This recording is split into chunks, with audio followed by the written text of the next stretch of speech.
Olá pessoal, sejam todos bem-vindos a mais uma videoaula de Introdução ao Cálculo Numérico. Nessa videoaula, a gente vai estar tratando de métodos iterativos para refinamento de zeros, de funções. Os conteúdos que a gente vai estar vendo nessa videoaula, que é continuação da videoaula anterior, vão ser o funcionamento dos métodos da bissecção, posição falsa e Newton-Raphson. Então, os métodos numéricos ou iterativo são compostos por fases. Então vamos ver quais são as fases que compõem esses métodos. A primeira fase foi aquela fase que nós discutimos na aula anterior, que é a fase que a gente precisa encontrar o intervalo que contém a raiz da função. Então a gente viu na aula anterior que a gente pode encontrar esse intervalo por meio da análise gráfica ou utilizando o teorema de Bolzano. Depois dessa primeira fase, a gente tem a segunda fase. Observe aí o fluxograma da fase de refinamento. Nessa segunda fase, a gente vai utilizar o intervalo obtido na primeira fase.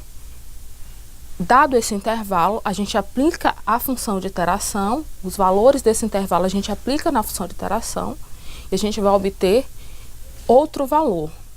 Dado esse valor que a gente obtém após a aplicação na função de iteração, a gente vai analisar esse valor, que a gente vai chamar de critério de parada.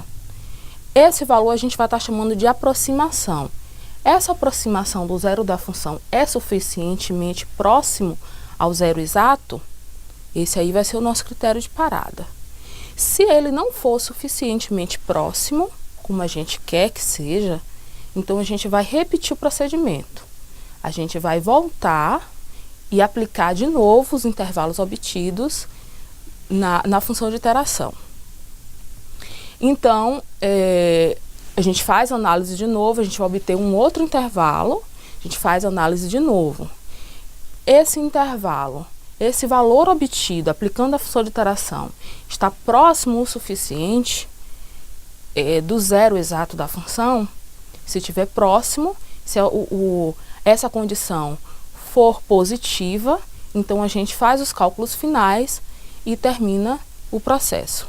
Observe que nessa segunda fase a gente tem um looping aí, certo?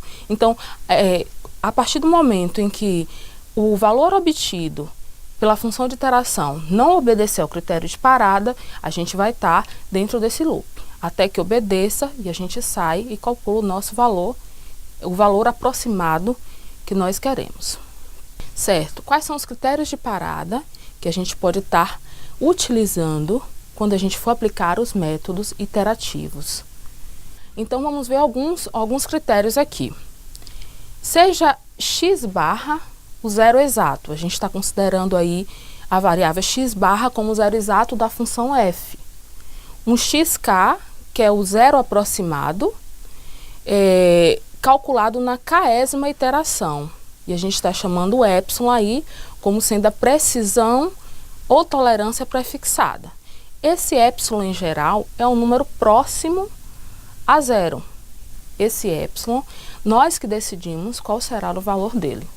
Então a gente pode estar analisando três critérios de paradas aí. O primeiro critério de parada, a gente calcula a imagem desse xk, ou seja, da aproximação obtida na késima iteração.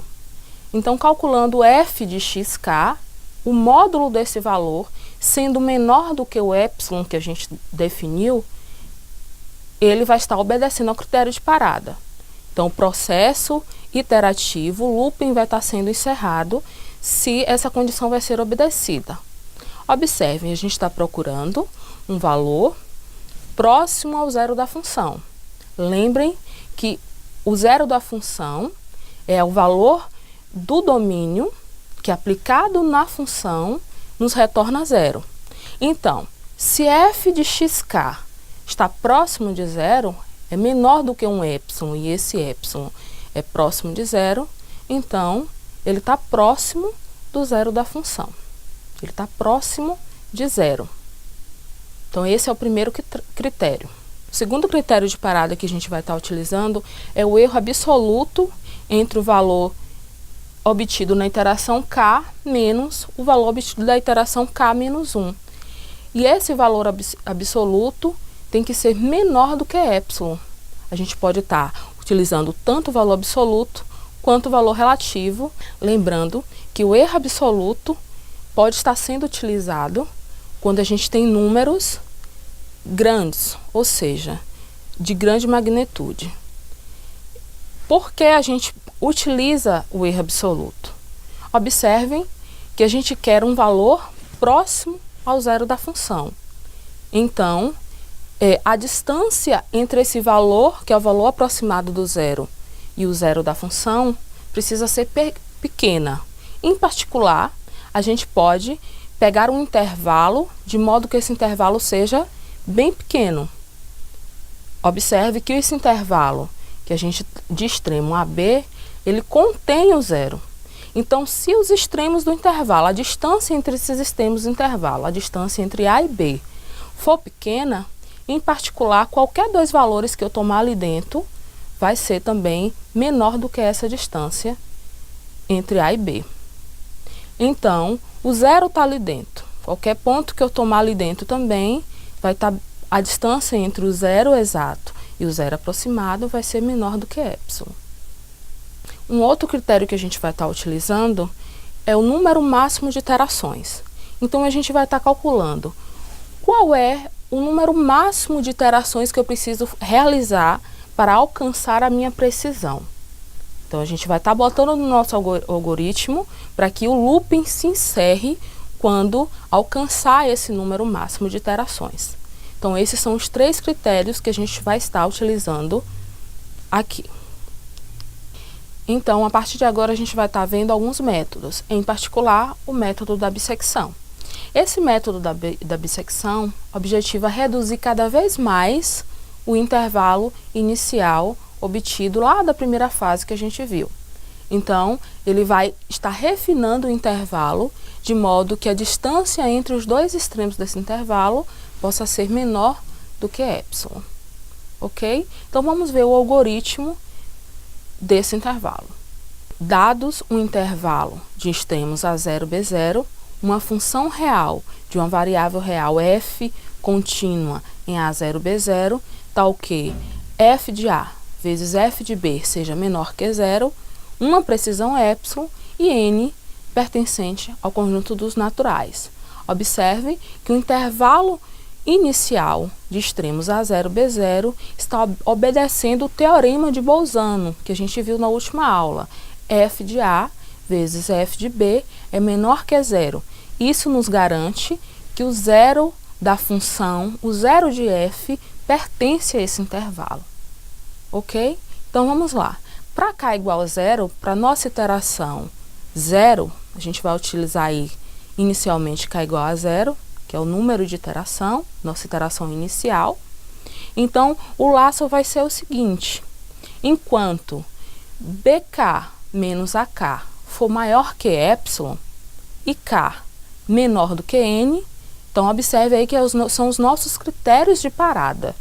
bk menos ak maior que epsilon é o erro absoluto entre os extremos. E k menor do que n, enquanto isso estiver acontecendo, faça xk igual a ak mais bk dividido por 2. Observe agora que esse xk igual a k mais bk dividido por 2 é a função de iteração do método da bissecção. Então, dados os extremos do intervalo, a gente quer calcular a média aritmética dentre esses dois extremos. Então, calculando a média aritmética, a gente tem um outro valor que a gente está chamando de xk. Então, dado xk, a gente vai ter as seguintes condições para serem analisadas. Então, se f de ak vezes f de xk for igual a zero, a gente tem que o zero da função será o valor de xk. Ou seja, se a gente tem um produto em que o resultado dá zero, uma das parcelas é zero. Nesse caso, o zero da função será o meu xk. Então, a gente para o procedimento. Se isso não acontecer, a gente vai analisar o seguinte: se f de ak vezes f de xk for menor que zero, A gente vai tomar agora, a gente vai considerar agora um outro intervalo, em que o AK será meu extremo inferior e o XK vai ser meu extremo superior. Então, o intervalo que a gente vai estar considerando agora vai ser AK, XK. Caso contrário, caso F de AK vezes F de XK dê maior que zero, a gente vai combinar XK agora com BK. Ou seja, o intervalo que a gente vai estar considerando vai ser XK, BK. Assim, a gente volta para realizar mais o loop, dado um outro intervalo. Dado esse intervalo que a gente obteve, a gente calcula a média aritmética desse intervalo e faz de novo a análise. Esse procedimento, esse laço vai ser encerrado quando a gente conseguir alcançar nossa precisão, ou seja, quando BK menos AK for menor que epsilon ou quando o número de iterações for maior ou igual a n, ok? Alcançando essa precisão, então, o nosso valor aproximado, o nosso zero aproximado, vai ser a média aritmética do intervalo obtido na última iteração. Vamos ver um exemplo desse método da bissecção? Então, seja f uma função definida de R em R, vamos determinar as raízes de f de x igual a x mais 1 elevado ao quadrado, vezes e, que é a minha função exponencial, elevado a x ao quadrado menos 2, menos 1 igual a zero. A gente quer obter as raízes dessa função f de x. Então, inicialmente, a gente precisa obter o intervalo que contém a raiz. Utilizando o Scilab, a gente vai estar plotando o gráfico dessa função nos intervalos de menos 2 a 1,5. A gente pode observar que o esboço do gráfico de f de x intercepta o eixo x em 2 pontos, ou seja, nesse intervalo aí, a gente tem duas raízes. A gente vai estar considerando a raiz que pertence ao intervalo entre 0 e 1, pois desejamos encontrar o zero aproximado dentro desse intervalo. Então, dado o intervalo inicial, a gente vai calcular o nosso XK. Então, vamos lá. Para a iteração k igual a 1, a gente tem os extremos do intervalo. Os extremos são 0 e 1. Assim, a gente vai calcular a média aritmética desses extremos. Então, 0 mais 1 dividido por 2 vai dar 0,5. Aplicando esse valor na função, o valor retornado será aproximadamente menos 0,6. A gente vai obter agora os extremos do próximo intervalo, da iteração k igual a 2. Então, a gente já pode observar, f de 0,5 vai ser negativo e f de 1 é positivo.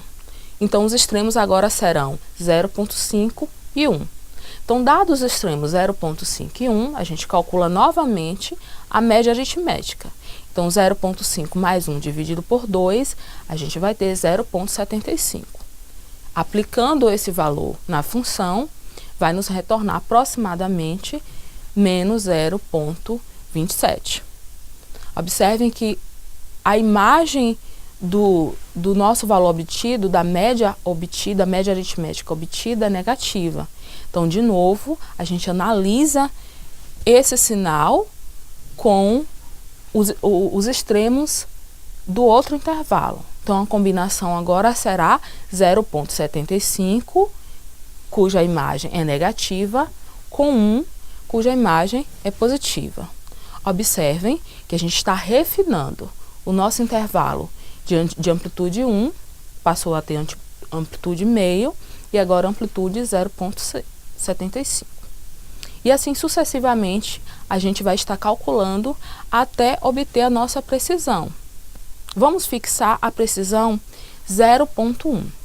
Então, observe que f de x6, que é f de 0,859375, o módulo de f desse valor é menor que 0,5. Observe também que o erro absoluto da iteração anterior menos a iteração atual vai ser menor que 0,1. Assim, 0,859375 é a raiz aproximada com precisão de 0,1. Assim, a gente conclui o método da bissecção, obtendo o nosso zero aproximado com precisão pré-definida. Um outro método bem parecido com o método da bissecção, que a gente vai estar vendo, é o método da posição falsa. O método da posição falsa assemelha-se ao método da bissecção, porém a diferença entre eles está na função de iteração. Ou seja, a função de iteração do método da bissecção é a média aritmética entre os extremos desse intervalo. Observe que a função de iteração da falsa posição será agora a média ponderada dos valores dos extremos do intervalo. Nessa média ponderada, os pesos serão f de AK e f de BK.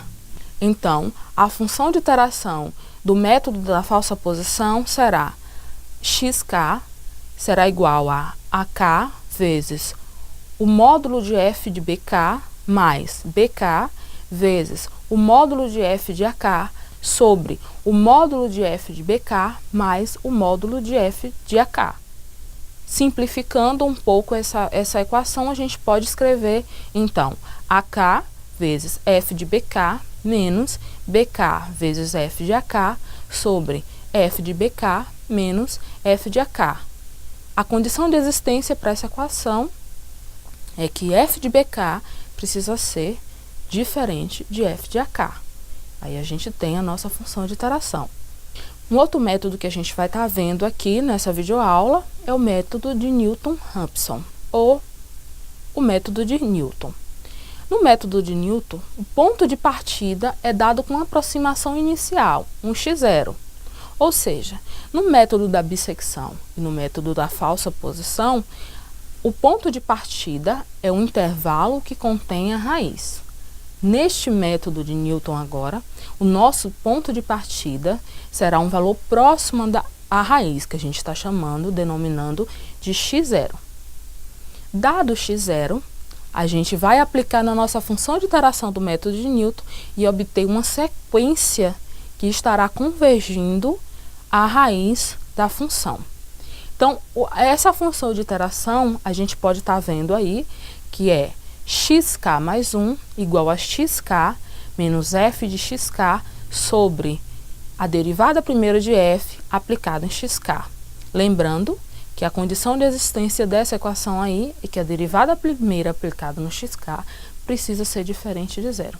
Então, para a obtenção dos valores dessa sequência que está convergindo para a raiz, a gente vai estar aplicando na função de iteração e obtendo valores cada vez mais próximos da raiz, até que a nossa condição, a nossa precisão prefixada seja alcançada, nosso critério de parada seja alcançado. Vamos ver um exemplo aí do método de Newton-Raphson. Então, o que a gente precisa aí nesse exemplo? É determinar, utilizando o método de Newton, uma aproximação para o zero da função, sendo f de x igual a x vezes ln de x menos 1. E a nossa precisão prefixada aí é 10 a menos 3. Então, a primeira coisa que a gente precisa é obter a aproximação inicial. O que a gente vai estar fazendo? A gente vai estar fazendo análise gráfica aqui dessa função. Ao invés da gente plotar a função f de x, a gente vai estar fazendo de uma outra forma aqui, que também nos auxiliará a encontrar um valor aproximado.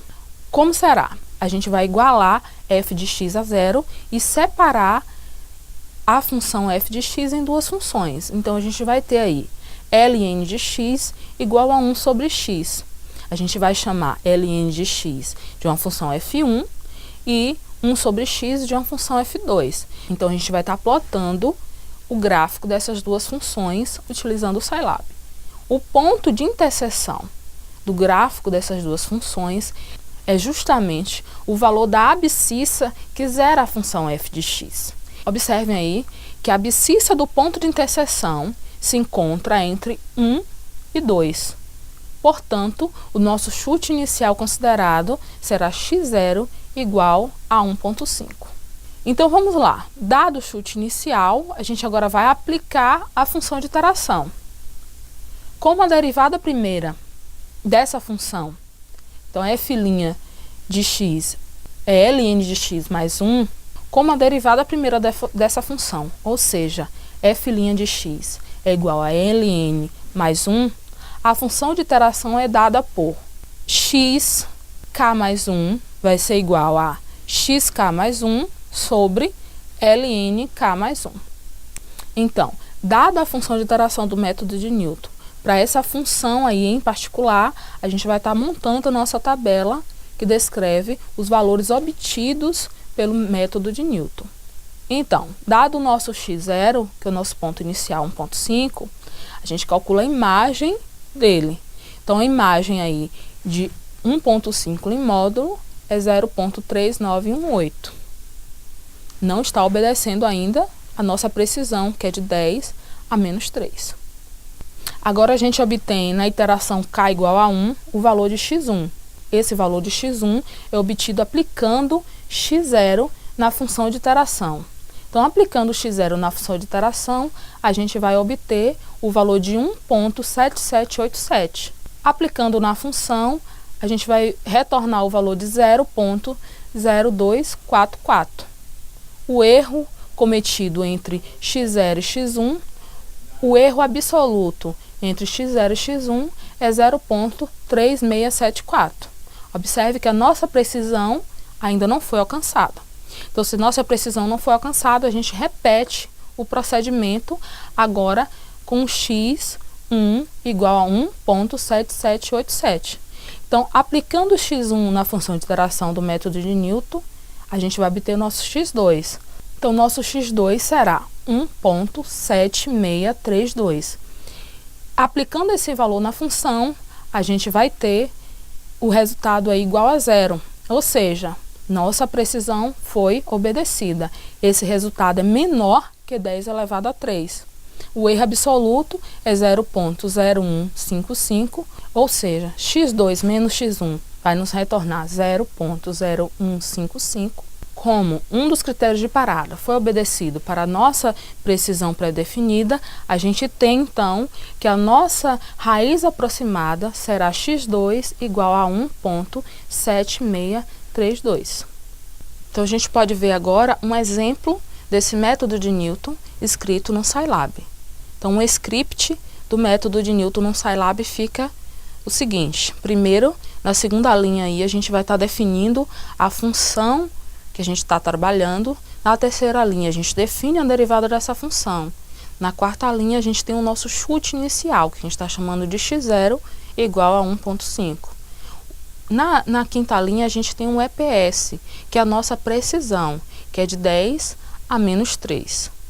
Na sexta linha, a gente vai estar definindo a função de iteração do método de Newton, que vai ser x1 igual a x0 menos f de x0 sobre a derivada da função, que a gente está chamando de dr de x0. Na sétima linha, a gente tem o nosso contador aí de iterações, a gente vai iniciar com k igual a 0. E na oitava linha, a gente tem a quantidade máxima de iterações, que é o nosso n, que vai ser igual a 5. Então, a gente vai entrar agora aí no loop, no while. O while vai estar sendo executado enquanto o erro absoluto for maior que a precisão estabelecida e o número de iterações for menor que o número máximo de iterações estabelecidos. Então, enquanto essas condições forem obedecidas, a gente vai estar aplicando a função de iteração e obtendo os valores da sequência que estará convergindo para a raiz. Então, meu x0 receberá o x1, o meu x1 receberá o x0 menos f de x0 dividido por derivada de x0, e a gente vai estar acrescentando mais uma iteração. Então, enquanto essas condições forem obedecidas, a gente vai estar no laço. Ou seja, x0 vai estar recebendo x1 e x1 vai estar sendo atualizado pelo valor aplicado na função de iteração. E o k vai estar sendo somado 1 a cada laço realizado. Quando essas condições iniciais do laço não forem obedecidas, encerra-se o laço, então a nossa raiz será o último valor obtido, então a nossa raiz será o valor obtido pelo último laço. O que a gente vai estar imprimindo na tela é a precisão, que é o nosso printf aí, é a nossa precisão, e a raiz aproximada também a gente vai estar imprimindo na tela em quantas iterações foram necessárias para a gente obter essa raiz aproximada. Então, executando, salvando e executando esse script, a gente vai estar tendo esse resultado aí. Para a precisão de 0.001, a raiz aproximada é 1.7632223 após 2 iterações. Enfim, pessoal, estamos encerrando mais uma videoaula. Sugiro que vocês possam estar consultando um material que está disponível no ambiente virtual. Possam também estar participando dos fóruns para que a gente possa estar discutindo esses assuntos que estamos vendo. Um abraço a todos.